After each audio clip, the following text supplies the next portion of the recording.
跟大家分享一个我们摄影师在松瓦路发现一个免费摄影棚，这地方真的超屌，此生拍过最认真，连续2个小时。刚刚的表情也太完美了吧？刚刚那个，他把我拍成韩团的女星哎，仙女配上好的手机，配上帅气又有能力的摄影师。为什么？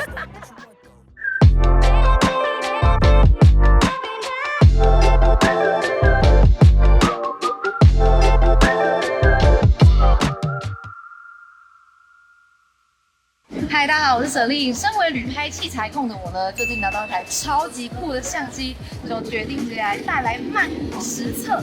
会觉得它长得有点奇怪吗？因为它其实同时是一只手机。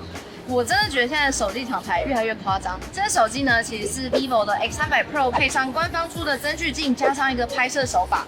拆掉之后呢，就变成一台正常的手机了，不觉得很夸张吗？而且这只手机的2亿画素长焦镜头跟这颗增距镜，他们都是直接跟蔡司合作的。再加上去年其实我就已经带了它的上一代 X200 Pro 去到香港实测48个小时，当时就觉得非常厉害，所以我现在就是很好奇 X300 Pro 配上这颗增距镜到底会变成什么样子，所以我决定再带出国实测一次。我这次选的地点是曼谷，那原因是因为我刚好蛮久没有来曼谷玩了，想要顺便开箱一些这2年非常好拍的新景点，所以这支影片会带着 vivo X300 Pro 去到曼谷的艺术街区，然后去一个非常有名的拍人像景点，再拍一些米其林小吃，而且我还会带去拍演唱会，各种情境、照片、影片拍好拍满。对了，你们接下来看到这整支影片几乎都会用它来拍摄，然后现在我们来介绍一下这一次的摄影师。这一次我会把 James 的单眼没收，这是你这一次的拍摄工具，要帮我拍出很多好看的照片跟影片，可以吗？出发 ，James 跟大家分享一下装了增距。你真的很像拿着一个相机，你很怪不是，这很好玩你在拍什么？我在拍那个街角最后面的人的车子，还有车子啊，你看超远那个，它的手感很好。对，这个手感就像是相机啊。现在要准备出发去曼谷的老城走走拍拍了。Hey everybody, we only get one life. Let's make it a party. 那这一次来到曼谷呢，就是比起很多人会选择住的市中心那边，就是很多夜生活跟 shopping mall 的选项嘛。我选择住在一区，就是算是2025年才突然红起来的一条路，叫做松瓦路。那这边呢，其实非常的有特色，我们可以看到，就它其实是一个老城区，就是都是老老的房子，然后很杂乱的电线杆。但是这条路上呢，其实有各种咖啡厅、选物店，然后那里还有那种艺术的壁画。这边走过去就是昭披耶河，对，我自己来过曼谷很多次，然后以前这边完全不是长这个样子，对，所以这一次呢，想要给这台我不确定该称它相机还是手机的第一个任务呢，就是在松瓦路拍出一段好看的影片。毕竟对于我身为 YouTuber 来说呢，影片的功能还是最重要的。那这一次呢，我有找一个摄影师来，但是他只能用这一台来帮我拍，大家就一起期待他的表现吧。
在松瓦路拍照拍影片的第一个 tips 呢，就是你一定要在日出的时候来，才能够拍到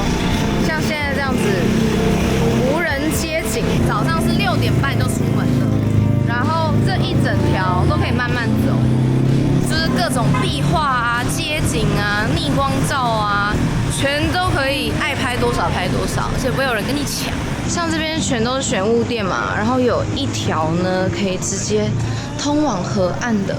我在做功课的时候呢，就查到一间店叫 Double Goose in Songwa， 然后昨天下午来的时候就发现没有看到可以拍照的地方啊，结果清晨来就发现，原来就是要在它开店前来。它的壁画超级可爱的，因为它这边下午的时候满满都是它的衣服，然后这边满满都是人，你没有办法拍照。它用冷气当眼睛哎。超可爱！两个鸭子在压着两个眼睛。我觉得这条路就是你要打开眼睛的感觉。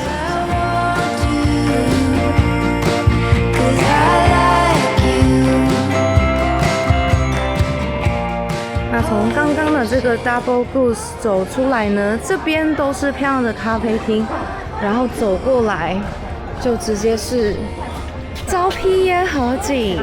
曼谷大部分的古迹都是在这条河畔上面，然后你也可以搭一些游船啊什么的。而且我觉得蛮有趣的是，下午来的时候啊，这里其实满满的都是咖啡厅的座位，他们就是直接把桌椅清空之后就变成一个仓库，早上来是可以走进去的。现在那边有一只鸽子 ，James 在为大家示范为什么我们会需要拍到4K 120帧。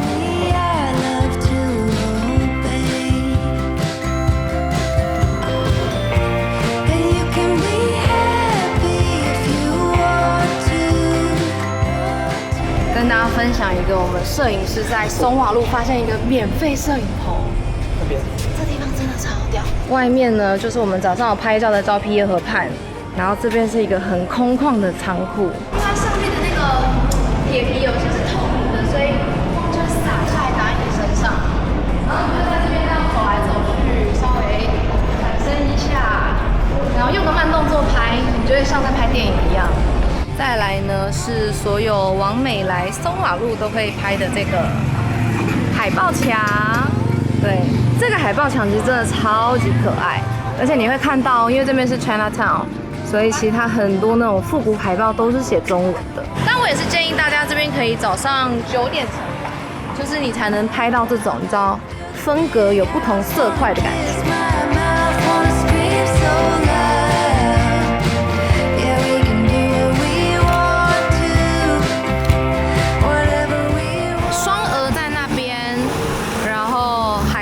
在那边中间这里还有一条超级好拍的小巷子，这边是应该是一间刨冰店，但它还没开门。然后这里的座位都超级可爱。我这个座位的小桌子呢，底下是那个电风扇的底座，然后这里还有小丑鱼跟泡泡的图案。这边随便一间小店卖的东西都超可爱，像这种小包包，然后泰式 LV。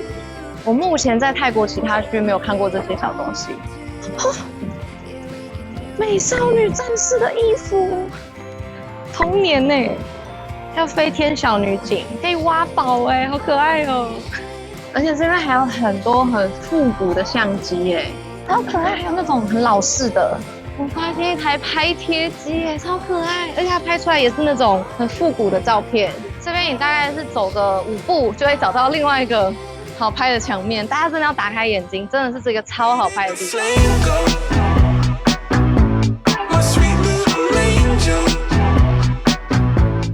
2 milk coffee, and 1 black coffee. Okay, black coffee no sugar.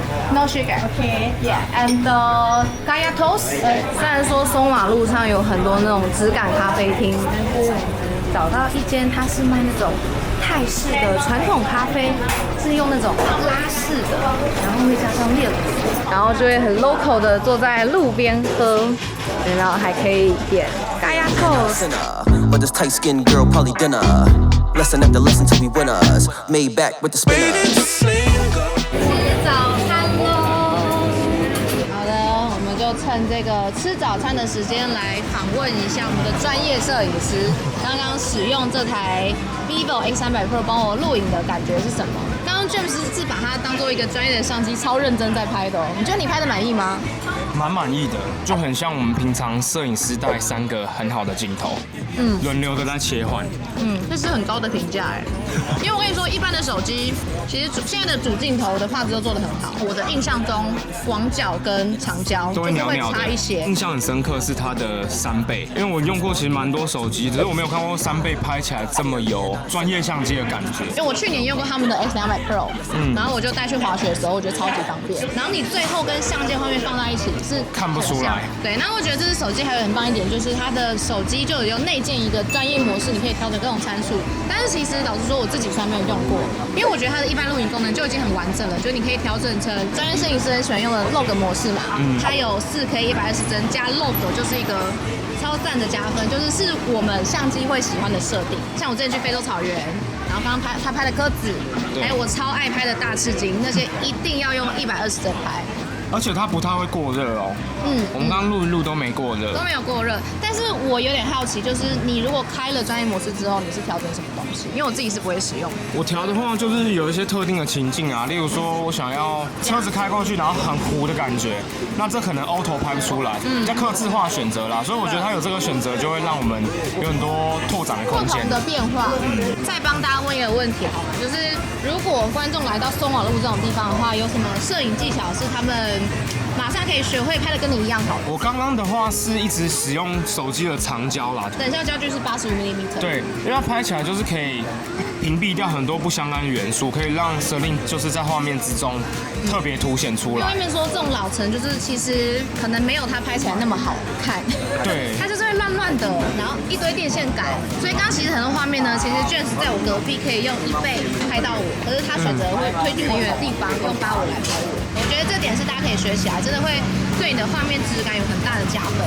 那如果你是 X300 Pro 的话，我觉得完全不用担心画质的部分，因为它是跟蔡司合作的2亿画素的长焦镜头，画面的质感、散景或颜色表现都很棒。颜色是不是真的跟蔡司很像？很像，真的有点分不出来。如果你好好把它稍微微调之后，真的看不太出来。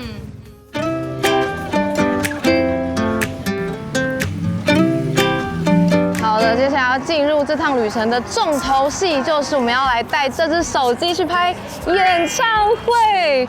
我觉得 vivo 其实真的是蛮狠的一个品牌，因为网络上一直疯传这只手机是演唱会神机，所以他们这次就直接把我们送来曼谷的巨蛋。这一栋叫做 Impact Arena， 然后来带我们听 Baby Monster 的演唱会。那我在猜，应该不是所有人都有 follow K-pop， 所以我现在来访问一位 K-pop 女团专家，请问一下，我不是女团专家，好不好？好啊，你比我懂，因为我也没有到那么 follow K-pop。Baby Monster 就是算是现在的主流，很有实力，唱歌很好听，很会跳舞。漂亮吗？我觉得都蛮漂亮的，等一下很期待。我之前在台湾有看过一次他们演唱会，不瞒大家说，这是我人生中第一次听 K-pop 的演唱会。对，笑屁哦！感觉还像真正的直男。我们看，通常演唱会呢，他说 all type of cameras and lens， 只有手机可以。他把我们的包包每一个口袋全部打开，然后连记忆卡还有水壶都不能带，连那个什么补光针全部都不行。对，手机买好一点啊。对，刚好本身强一点就好。对，我们刚好来实测一下 X300 Pro 的手机本体能在演唱会可以拍出怎么样的效果。Let's have a blast today!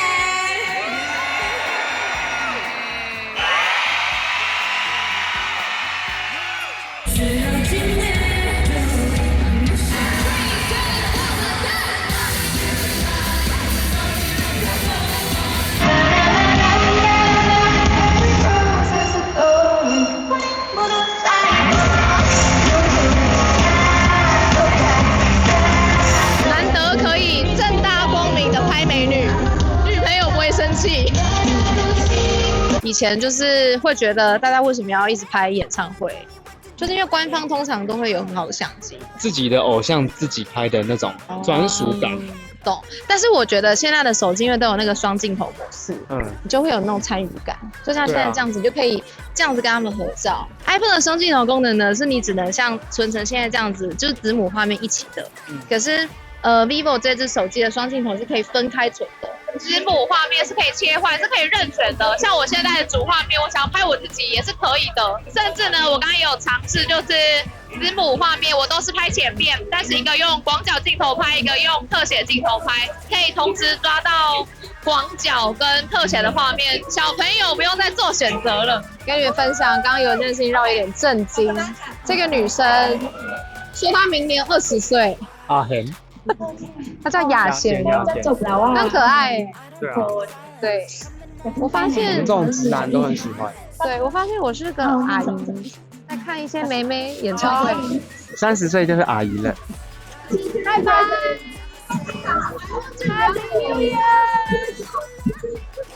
刚刚这2个小时呢，是我跟 James 认识5年以来，他此生拍过最认真，连续2个小时。我入场前就跟他讲说，拍差不多就好，我觉得大概5首歌就够了。他刚刚没有停过，而且他刚刚是那个眼睛一边在冒爱心的那一种。但我好奇，你这样一直拍，现在还有多少电量？现在还有30几%，进来都也没有满，因为我几乎没有停2个小时没停。所以我觉得还蛮好。续航力算是还不错，因为演4K 60。对，然后我们刚刚也有测试它的就是自拍的效果，因为从观众席往上拍，其实舞台是很亮的，但是它应该是有经过 AI 处理，就没有过曝。对，所以我们的脸跟舞台的，就是都是拍得清楚的。以演唱会神机来说，算是名副其实。哇，你还有一直这样不断缩放。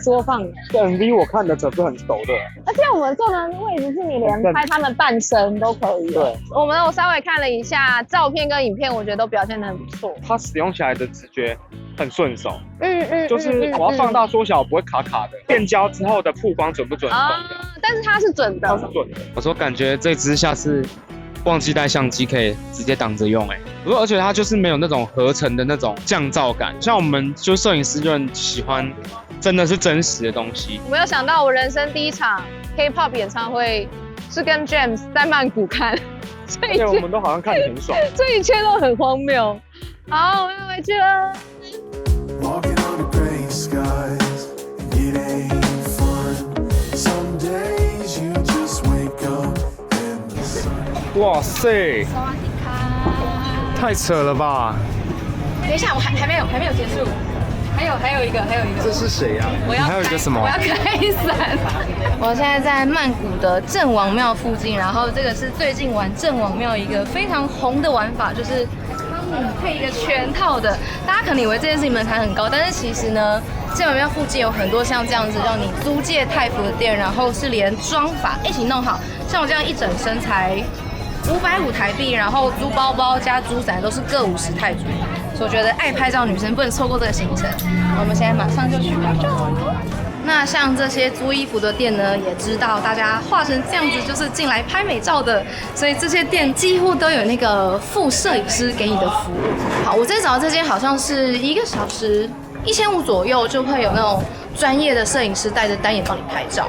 但我是有自备摄影师跟摄影工具的。这一次的人像模式，它直接set了5个黄金人像焦段2435、58、5135。今天的作业就是用这5个黄金焦段帮我拍出5张非常好看的照片。相机可以，人不确定。我今天这么精致，Hello， 应该可以。今天这么精致应该可以。那这支影片呢，会再给大家一个 bonus， 就是我等下会访问 James 这5张黄金人像焦段中，他是用怎么样的构图来帮我拍的。35焦段呢，我们是找的是这个门框，然后其实我们还没有进去那个郑王庙，因为里面其实人很多，所以我们在这边就先拍一张照片，差不多在这，然后我们人在这里嘛。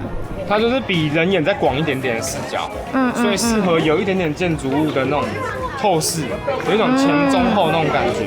然后它刚刚站在那边刚好有光啊，这样子。对，而且我觉得这个景很好看，是刚好就是它有框，然后有红色、有白色，又有后面的金色。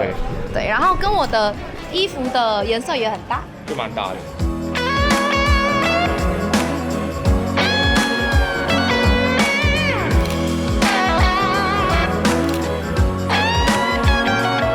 那50这个焦段呢，我们选的是隔壁这条白色的走廊。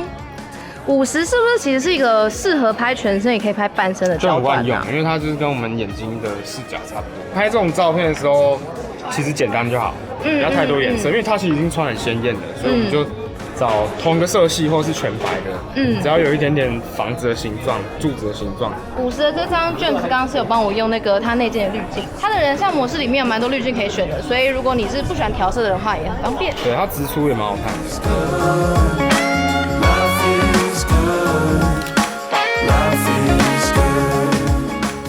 其实这一次我才发现，原来郑王庙能够拍的点有很多大家都是在拍那个主要的那座塔，对，但是里面那边就是人很多，所以这一次我们就想说来里面多逛一下。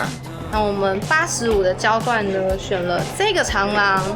请问一下摄影师，为什么这个长廊要用85呢？因为它这一根一根的，然后又有一点颜色这样子几何的那种压缩感。所以这时候人就在中间就好了嘛。对，我就靠着，可能这样靠着，然后侧脸，这样子，然后只拍半身。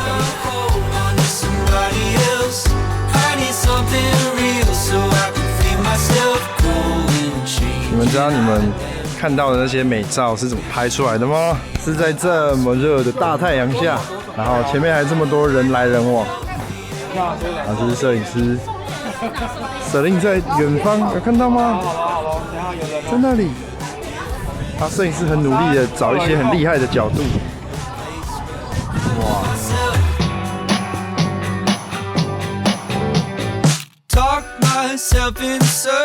来看一下135，他刚突然就说找到了。刚刚是差不多站在这边拍，然后我人在后面。哇，我看起来超正的。哇，美这张。为什么？因为这个两个食指中间就刚好有个空缺啊，上半身会露出来。所以你是在这个大家进去的这个门这边吗？对，刚刚有个洞，有没有？对。然后这后面又有柱子，前面有这个石子的雕像。我觉得是因为这里就是第一层跟第二层是蛮不一样的，然后就很适合把它夹在中间。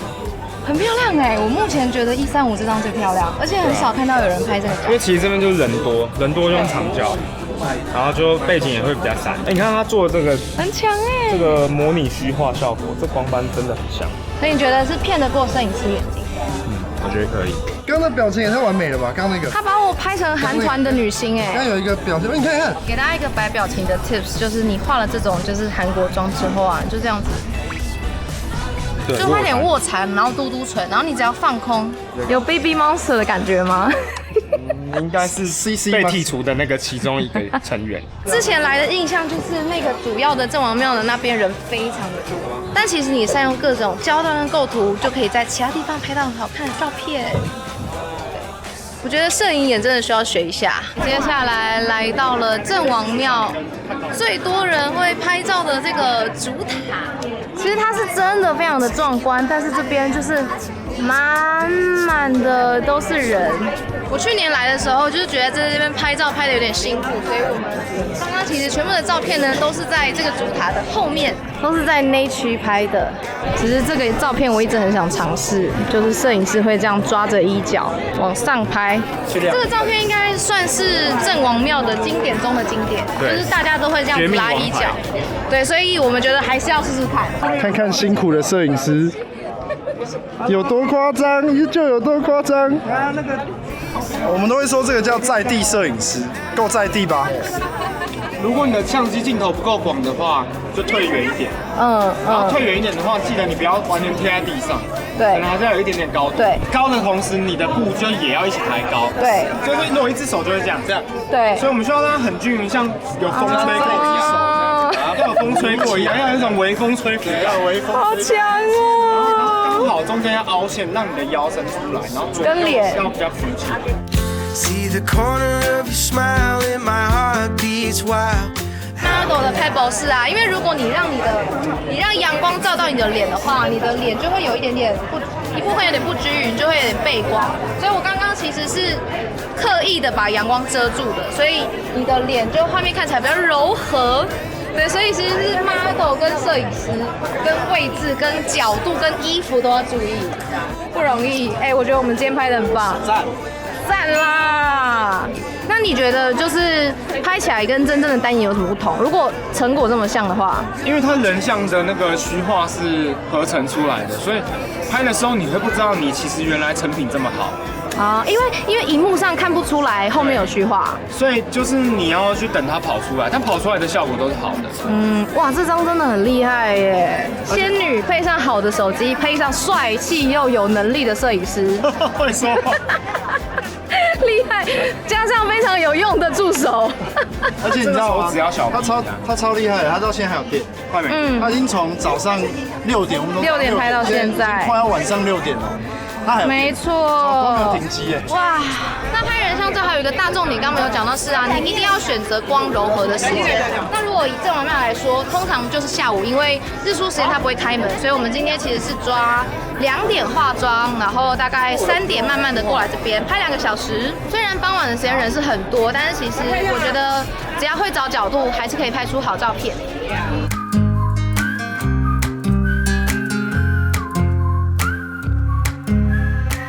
现在呢是我们在曼谷的最后一天，然后今天呢要来吃一间我已经想吃很久的芒果糯米饭了。芒果糯米饭虽然说听起来到处都是，但是这一间厉害的地方呢，就是它是被米其林小吃推荐的，人超多的。然后它是1932年就开了，然后从2019年到2025年，每年都有入围。然后它这一份130。哇，在这边是天价，超贵。我们3个人吃饭可能都才130。还有一件很重要的事情就是我们要来测试一下这只手机的拍美食的功能，因为这也是拍旅游的人非常在意的一环。好，我们切到拍照之后呢，它会直接侦测你在拍美食，所以你就可以按试试美食模式。然后你打开美食模式之后呢，它就直接帮你自动转成2.1倍，大约就是50的焦段，它其实是非常适合拍食物特写的。顺便跟大家分享，我最近拍美食的时候呢，学到一招就是，可以不用把整盘都拍起来，所以它一开始帮你设定这个2.1倍，也就是差不多50 mm 的焦段，其实真的蛮适合拍食物的。我就可以像这样子拍到芒果，然后只有拍到一半的饭，拍一张。等一下哦，调一下。那如果你点了右下角的这个滤镜的话呢，它也有帮你就是选了几个比较适合美食的滤镜，还有一个很可爱，它可以帮你加烟雾，所以如果你在拍什么拉面之类的话，可以帮你加雾。但我觉得芒果这一道我应该会用它这个鲜明的，就可以让这个黄色更鲜艳，看起来还不错吧？看起来有点立体。而且其实我觉得把它拍的比看起来原本还要更好吃，它就是把这个芒果的光泽弄得很漂亮，它连这个旁边的这个白芝麻的细节都有拍出来。我觉得我算是没有很会拍食物的人，但我觉得我拍的应该算是还不错。先吃芒果好了，甜的，我觉得那个白芝麻很特别，让整口饭变得很香。我原本其实没有到超级喜欢芒果糯米饭，因为我觉得有的会超级甜，但我觉得它好像甜度刚刚好。你是不是很爱吃芒果糯米饭？来，我们换一位芒果糯米饭专家。但我觉得它特色是在糯米饭。这个芒果就已经证明它应该是还不错，但我觉得它的味道很像台湾的芒果，就是那种爱文芒果，会很香，然后整个嘴巴里面都会有芒果的香味，然后配糯米饭，它就是它 mix 在一起的味道很好吃。我觉得它这个糯米饭就是你可以直接嚼到那个椰香在里面的，很好吃。那你觉得有到130吗？以它连续今年已经第6年了，2019到2025，都得奖的这个状况来说，我觉得130值得体验。好像也可以。之后我觉得我还会想要再吃其他的曼谷的米其林推荐好吃。大家如果知道什么厉害的，欢迎在底下留言跟我说，因为我觉得我应该还会再来曼谷。OK， 好，吃饭。OK， 在拍完了影片、人像、美食跟演唱会之后呢，找一个安静的地方来好好的跟你们分享一下这3天对于 vivo X300 Pro 的感想。那我自己是有用过它的上一代 X200 Pro 嘛，我觉得它这一次的升级呢，真的对于旅游摄影来说是蛮大的加分。像现在各大的手机厂牌都在追求的是超高画素的镜头嘛，但是它的上一代 S200 Pro 已经有2亿画素的蔡司超长焦镜头了，其实已经可以符合大部分的日常使用需求，因为它可以拍到85嘛，那也可以裁切到200。